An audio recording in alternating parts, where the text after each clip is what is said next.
बिस्मिल्लाहिर्रहमानिर्रहीम, अस्सलाम वालेकुम। I hope you are doing well. मैं मुस्कान उवैस और आज की वीडियो मेरे बेटे मेरे जन्नत के फूल मोहम्मद अज़हान के ऊपर है। आज मैं आपको उनके होने से और उनके जाने तक का सब कुछ बताऊंगी, तो मेरे साथ इस वीडियो में बने रहिएगा प्लीज़। और प्लीज़ वीडियो को सब्सक्राइब के साथ लाइक भी किया करें, शेयर भी किया करें और कमेंट भी किया करें अगर आपको कुछ अच्छा लगे। प्लीज़ मेरा साथ ज़रूर दें आप सब। और सैटरडे वाले दिन से लेकर संडे तक 10 जनवरी तक मुझे बहुत पेन हुए। नॉर्मल डिलीवरी पेन जो होते हैं वो हुए। 10 जनवरी को मैं अपनी अम्मी के घर की तरफ, इधर ही हॉस्पिटल था, वहाँ पर आई और उन्होंने मुझे एडमिट कर लिया कि आपके पेन स्टार्ट हो गया, सुबह तक आपकी डिलीवरी नॉर्मल इंशाल्लाह हो जाएगी। फिर मॉर्निंग में 9 बजे उन्होंने कहा इनका ऑपरेट होगा और 10:30 पर ऑपरेट हुआ। और माशाल्लाह से अज़हान बहुत बहुत बहुत खूबसूरत जन्नत का फूल मेरे इस दुनिया में आया, मोहम्मद अज़हान। मैं बहुत खुश हुई और मुझे यकीन ही नहीं हो रहा था कि ये मेरा बेटा है, इतना खूबसूरत, इतना प्यारा, बहुत हसीन, बहुत प्यारा। हो सका तो मैं ज़रूर आप लोगों के साथ शेयर करूँगी, ज़रूर यहाँ पर पिक्चर लगाऊँगी उसकी और आप लोगों को दिखाऊँगी कि मेरा बेटा कितना प्यारा है। बहुत प्यारा बेटा हुआ मोहम्मद अज़हान और अल्लाह ताला ने मुझे उसकी माँ बनाया, मुझे माँ का दर्जा भी दिया माशाल्लाह से। और मैं तो जन्नती हो गई, मैं जन्नती हूँ, इतने खूबसूरत बेटे की माँ हूँ। और हम लोग का बेबी बहुत प्यारा हुआ, हम बहुत खुश हुए। मेरे फैमिली, मेरे हस्बैंड, हम लोग सब बहुत खुश थे। लेकिन छोटी सी प्रॉब्लम थी, उनको चेस्ट इन्फेक्शन था क्योंकि डिलीवरी बहुत लेट हो गई थी, सुबह हो गया था नॉर्मल पेन वगैरह में, तो थोड़ी सी गलती हो गई थी, तो उससे मेरी डिलीवरी नॉर्मल नहीं रही, ऑपरेट बहुत लेट हो गया था। तो खैर बहुत प्यारा बेटा हुआ। उसको थोड़ा सा चेस्ट इन्फेक्शन था, उसको सांस लेने में बहुत बहुत बहुत प्रॉब्लम हो रही थी। और उन्होंने 10:30 पर अज़हान आए गोद में और हम बहुत खुश हुए। और डॉक्टर्स ने उनको फिर 2:30 बजे तक उनको नर्सरी भेज दिया, दूसरे हॉस्पिटल में वो नर्सरी थी। और मुझे नहीं पता था क्योंकि मेरे इंजेक्ट हुआ था तो मैं सो गई थी। तो जब मेरे हस्बैंड और मेरे घर वाले उसको दूसरे हॉस्पिटल लेकर गए तो उन्होंने फ़ौरन उसको एंटीब्यूटर में रखा क्योंकि उसको थोड़ी प्रॉब्लम थी, चेस्ट इन्फेक्शन था उसको सांस लेने में, तो उसको एंटीब्यूटर बॉक्स में रखा उसको नर्सरी में। तो वो सही 3% रिकवरी की तरफ आ गए माशाल्लाह। मैं बहुत खुश थी कि मेरा बेटा इतना प्यारा। और बस जब मेरी आँख खुली थी तो मैंने अपनी दादी से पूछा तो उन्होंने कहा उसको जो है वो नेबुलाइज हो रहा है, यहीं पर है वो। पर जब मेरे पापा ने मुझे बताया, मेरे भाई ने मुझे बताया कि वो नर्सरी में तो सब जाते हैं, मेरे चाचू का बेटा भी गया था, सब गए थे, बच्चे जाते हैं एंटीब्यूटर में, ऐसी कोई बात नहीं है। फिर वो ठीक हो जाते हैं, वहाँ पर हीट भी होती है एंटीब्यूटर में और उसको ग़िज़ा भी मिल रही होती है बेबी को। इन सब चीज़ों का मुझे कुछ भी नहीं मालूम था। जब मुझे आप मालूम पड़ा जब मेरा बेटा गया तो नायला में नर्सरी में वो गया, जब उसके बाद वो हॉस्पिटल में तो बहुत ठीक होने लगा, 3% रिकवर होने लगा। डॉक्टर आए रात में 7 बजे, वो गया 2:30 बजे, 3 बजे वो उस हॉस्पिटल पहुंचा जहाँ से मैं थी, वहाँ से थोड़ी ही दूर था, करीब में ही था। वो वहाँ पहुंचा, उसको पैक वगैरह करके उसको वहाँ रखा गया एंटीब्यूटर में। और वो माशाल्लाह उसको थोड़ा ठीक हुआ, उसके सांस में थोड़ी ठीक हो गई, प्रॉब्लम जो थी वो बेहतरी की तरफ आया। उसके बाद 7 बजे उन्होंने कहा डॉक्टर आएंगे वो और ज़्यादा देखेंगे। वहाँ स्टाफ था, वो भी आधे डॉक्टर ही होते हैं माशाल्लाह से।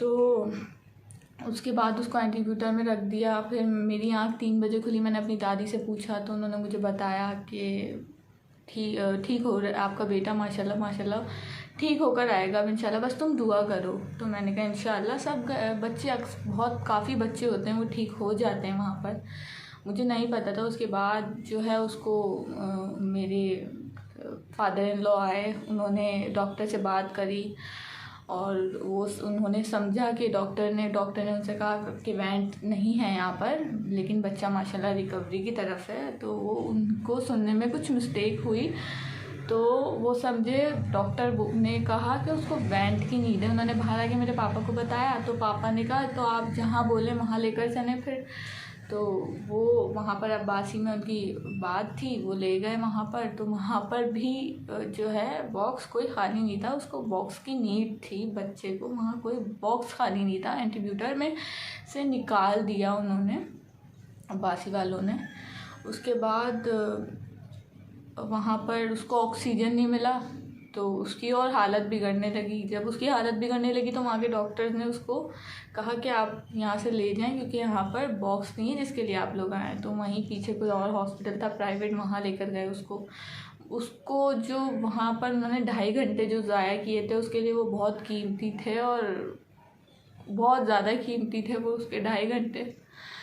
फिर जब दूसरे हॉस्पिटल लेकर गए तो वहाँ पर उसको वेंट पे रखा गया। मुझे कुछ भी नहीं पता था, मैं समझ रही थी वो जो हॉस्पिटल, जिस हॉस्पिटल उनको बताया था डॉक्टर ने, मेरी डॉक्टर ने, वो वहीं पर ही है। मैं ये समझ रही थी कि वो मेरे करीब है, पर मुझे ये सब नहीं पता था कि वो कहाँ कहाँ जा रहा है। फिर उसको वहाँ लेकर गए तो वहाँ पर वो वेंटिलेटर पे रखा उसको। सुबह में मॉर्निंग में उसकी बहुत हालत ख़राब हुई। मेरे घर वाले सब जानते थे। मैं हर 5 मिनट्स बाद अपने पापा को, भाई को, हस्बैंड को कॉल करती थी कि मुन्ना कैसा है, बेबी कैसा है, मुन्ना कैसा है, बेबी कैसा है। सब यही बोलते थे। वो माशाल्लाह बहुत ठीक है, रिकवर हो रहा है वो। फिर उसके बाद 11 बजे से वो वैन पर था और 4:30 पर वो चला गया। 4:30 पर उसने वैन को भी छोड़ दिया और वो चला गया। फिर वो हॉस्पिटल में डेथ सर्टिफिकेट वगैरह बनने में बहुत टाइम लगा। फिर मेरे हस्बैंड मेरे पास 4:30 पर आए। 2 दिन तक मेरे हस्बैंड वहीं पर ही थे, उन्होंने मुझे कुछ भी नहीं बताया, वो मेरे पास भी नहीं आए। मैं जब भी कॉल करती मैं कहती थी आप वहीं रहें। पापा आते थे मेरे पास मिलने, में कहती थी आप मुन्ने के पास जाएं, पापा यहाँ नहीं रहे। वो वहाँ पर थे मुन्ना। उसके बाद 4:30 पर मेरे चाचू ने मेरे हस्बैंड को घर भेजा, वो मुन्ने को बाय करके आए। उसके बाद घर पर नहीं, मेरे पास हॉस्पिटल आए, हॉस्पिटल आए तो मैंने कहा आप क्यों आ गए, वहीं रहते। तो कहने लगे कि मैंने कहा आप मुझसे बात नहीं करें, आपने तो मुझे बताया नहीं कि मुन्ने की तबीयत कैसी है, आप कॉल ही नहीं पिक कर रहे थे। तो मैंने पापा को कॉल करके पूछा। तो फिर उसके बाद मेरे भाई की कॉल मेरी मामा के पास आई। मेरी मामा जब रोई इतनी ज़ोर से तो मेरे हस्बैंड को भी उन्होंने मतलब रोई तो उन्होंने देखा, उन्होंने कहा आप रो क्यों नहीं है, वो मुस्कान बहुत रोएगी, आप इस तरह से मत रोए, बस दुआ करें। मेरे हस्बैंड को ये पता था कि बेबी हमारा वेंटिलेटर पर है। उसके बाद वो रोने लगी तो फिर मैं भी रोने लगी कि मुझे। उसके बाद मैंने बोला मुझे मेरे बेबी के पास लेकर चलो, मुझे वहाँ पर जाना है। तो उसके बाद मेरे चाचू हैं, उन्होंने कहा कि मैं तुम्हारा बेबी तुम्हें ज़रूर दिखाऊंगा, उसको आने दो। मैंने कहा नहीं मुझे लेकर चलो। कहने लगे बेटा उसको आने दो, वो यहीं आ रहा है।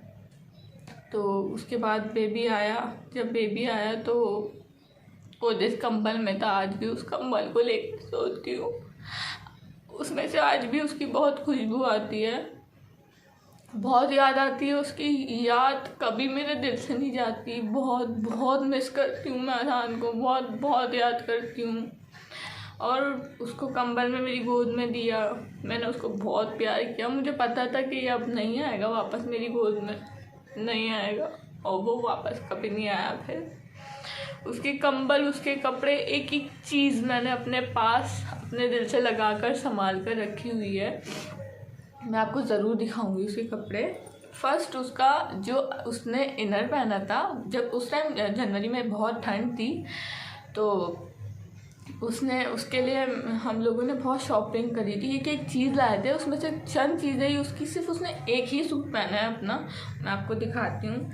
ये पहला उसका स्वेटर जो उसने पहना था फर्स्ट डे जब वो हुआ था, ये पहना था। उसके बाद उसने ये पहनी थी बनियान, उसके अंदर आज भी उसकी बहुत खुशबू आती है इसमें से। और जो सूट पहना था उसके बाद उसने, वो ये था पिंक। मुझे पिंक कलर बहुत पसंद था, मुझे नहीं पता था मेरी बेटी होगी या मेरा बेटा होगा। मेरा बेटा, उसने ये पहना था। और हमारे यहाँ कसावा बांधा जाता है जब बेबी होते हैं, न्यू बॉर्न और फर्स्ट चाइल्ड के, और उसकी मम्मा के भी, मेरे भी बंधा था। उसकी रेड कलर का, मैं इसकी पिक्चर ज़रूर आपके साथ शेयर करूँगी। और ये उसका छोटू सा टोपा जो उसने उस दिन पहना था, और जिस गद्दे में वो था वो ये, क्योंकि उस टाइम बहुत ठंड थी। ये उसका, मेरे बेबी का, मेरे अधान का गद्दा, जिसे मैं रोज़ लेकर सोती हूँ। मुझे इसके बिना नींद नहीं आती।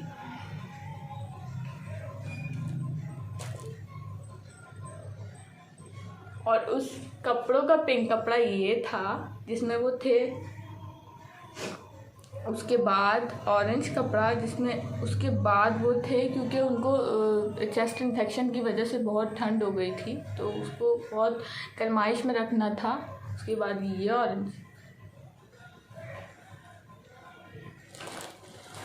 अधान का, मेरे अधान का ब्लैंकेट ये था जिसको लेकर मैं सोती हूँ। इसके बिना मुझे नींद नहीं आती। इन कपड़ों में से मुझे आज भी उसकी खुशबू आती है, मेरे बेटे की। उसकी एक एक चीज़ मैंने संभाल कर रखी हुई है। ये उसकी किट जो मैंने बहुत दिल से उसके लिए ली थी। ये उसके सॉक्स, ये उसके वाइप्स, और छोटू छोटू नेल्स के लिए मैंने उसके ये नेल कटर सेट लिया था।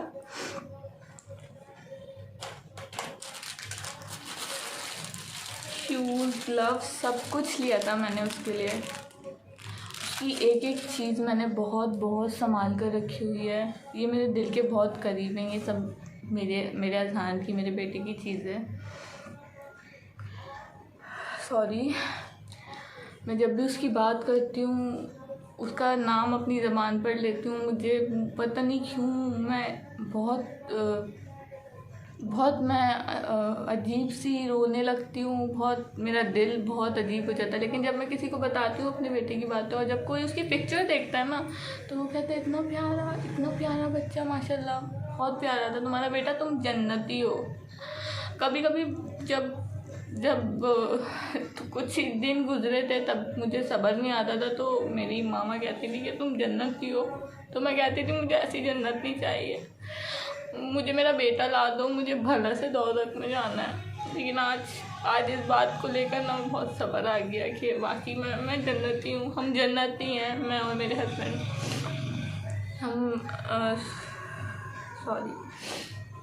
हम जन्नत में जाएंगे। बहुत कम लोग होते हैं दुनिया में जिनको पता चल जाए कि वो जन्नती बन गए, जन्नत में जाएंगे। और मैं अपने मामा पापा से कहती हूँ मैं तो जन्नती हूँ, मेरा बेटा तो मुझे जन्नत में लेके जाएगा। मेरे पापा मामा बहुत हंसते हैं, बहुत खुश होती हैं मेरी मामा मुझे देखकर कि आज मतलब मैं अपना माइंड डेवलप करने के लिए चैनल बनाई हूँ। बहुत खुश होती हैं वो कि अल्लाह तुम्हें कामयाब करे, बस मैं तुम्हारे साथ हूँ, और कोई हो ना हो मैं तुम्हारे साथ हूँ। मेरे हस्बैंड बहुत दुआएं देते हैं मुझे, मेरी मामा बहुत दुआएं देती हैं, और आप लोगों का साथ चाहिए। और सब्सक्राइब, लाइक, शेयर ज़रूर किया करें वीडियो को देखने के बाद प्लीज़। और कुछ अच्छा लगे, कुछ आपको चाहिए हो, कोई और ट्यूटोरियल चाहिए हो, तो मुझे कमेंट में ज़रूर बताया करें प्लीज़। मैं बहुत खुश हूँ, मेरे 10 सब्सक्राइबर्स हो गए एक वीडियो पर जो मैंने डाली थी, अपने इंट्रो दिया था आप लोगों को, तो मैं उस पर ही मैं इतनी खुश हूँ कि वो 10 मेरे लिए बहुत ज़्यादा है। वो पूरी मेरी फैमिली है, आप लोग मेरी फैमिली हो, आपसे हूँ मैं अब। और आप लोगों को कुछ अगर अच्छा कुछ मेकअप या कुछ भी वीडियो चाहिए हो तो मुझे कमेंट में बताइएगा। मेकअप ट्यूटोरियल तो करूँगी मैं, अभी थोड़ा सा माइंड डिस्टर्ब है मेरा, लेकिन मैं ज़रूर इंशाल्लाह बहुत जल्द करूँगी। और बस आप लोगों से थोड़ी सी हेल्प चाहिए, क्योंकि सब्सक्राइबर्स और व्यूवर्स से ही सब कुछ होता है। तो ये आप लोग मेरे लिए सब कुछ हैं, मेरे लिए दुआ करें, और चैनल को लाइक, सब्सक्राइब एंड शेयर लाजमी करें, और वीडियो अच्छी लगी हो तो लाजमी करें। और मेरे लिए बहुत दुआ करें, मेरे हस्बैंड के लिए बहुत दुआ करें कि हमें अल्लाह ताला सब्र दे, और बस, और बहुत क्यूट सा अज़ान हमें वापस दे। और अज़ान के लिए दुआ करें। अज़ान की पिक्चर मैं ज़रूर शेयर करूँगी आप लोगों के साथ बस। और मेरे चैनल को लाइक सब्सक्राइब एंड शेयर लाजमी करें। और मैं बहुत खुश हूँ 10 सब्सक्राइबर्स मेरी फैमिली मैं बहुत खुश हूँ। बस अपना ख्याल रखिएगा, नेक्स्ट वीडियो में मिलेंगे इंशाल्लाह। Like subscribe and share please. अल्लाह हाफ़िज़।